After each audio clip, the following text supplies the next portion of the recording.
one thing I've often been asked by skeptics who aren't convinced about the Gospel's historical reliability is how we should treat the birth narratives, particularly in Matthew and Luke. Shepherds, wise men, and so on. A lot of people claim that they were essentially invented after the fact as a sort of way of giving Jesus a sort of, some sort of royal arrival on the scene, as it were. What's your view on those kinds of criticisms?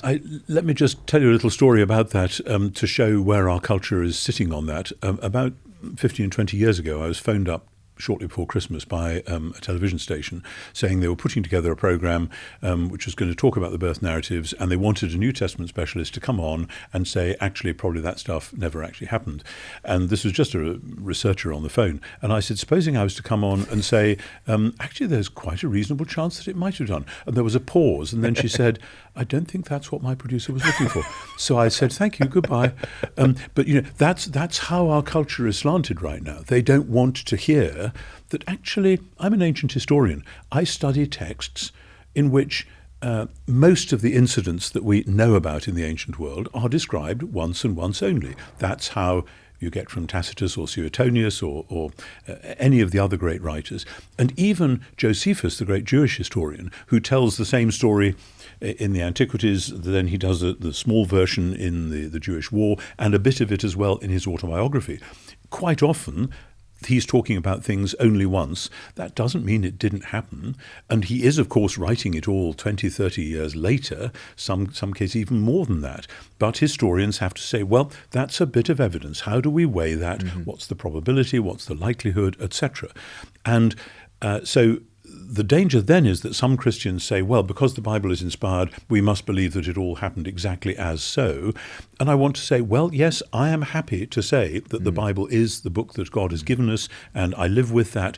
But if I am making an argument to a fellow ancient historian who isn't a believer, I think I will say, well, you know perfectly well, there's lots of things that happened that you would write into your books, which are only in one story and may well have been written up 100 years later. So when we're talking about shepherds, well, yes, that's in principle probable, possible, depending on what you think about angels. Likewise, when you're talking about wise men, depending on what you think about comets and so on. And of course, there's been a lot of work done on what star or comet it was, and some quite interesting stuff. I haven't followed all the recent research on that, but people have said you can actually pinpoint some things which might help you date when that's going on. So I want to say, from the point of view of making a case to a non-believer, I would say keep an open mind on that. Stuff happens. Interesting, having slagged off one particular broadcaster, the BBC some years ago did a Christmas thing, I think it was a 6-part or something, 20-minute or half-hour programmes, where they'd got the guy who did the script for EastEnders. That's right. And they gave him the Christmas stories and said, do it. It was spectacular. It was very good, and it was thoroughly believable. It made sense as a narrative. And I thought people need to see that, because making sense is what history is supposed to do.